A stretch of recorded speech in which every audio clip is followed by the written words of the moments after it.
₹14 rate घेतला, पण गडबडत हसतोय बरं का. आणि मला म्हणतोय गणपतीच्या कृपेमुळे ₹14 रेट भेटलाय. नमस्कार शेतकरी मित्रांनो, कसं काय माल आहे?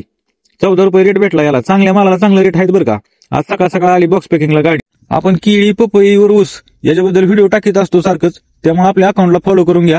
डाग जर आपले केळी नसतील तर माल 100% आपला चांगल्या रेटने जातोय, याची तुम्ही दखल घ्या.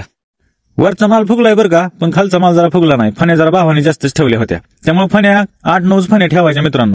आणि ज्यांच्या बागा अजून जायच्या राहिल्या असतील, आता हाय थंडीमुळे जरा माल दुसराच फुगतो, त्यामुळे 0-9-46 जोडून जरा माल फुगवण्याचा प्रयत्न करा. डाग जेवढं कमी असतील तेवढा आपल्याला रेट जास्त भेटणार आहे शेतकरी मित्रांनो. आणि गडाव जो डाग असतील, आपण एक मागे व्हिडिओ टाकला होता, ती फवारणी नक्की घ्या, त्याचा 100% रिझल्ट आहे. चिलिंगसाठी पण मी एक व्हिडिओ बनवणार आहे, 1-2-3 दिवसात तो व्हिडिओ बनवून टाकतो. चला मग भेटू त्या व्हिडिओमध्ये. धन्यवाद.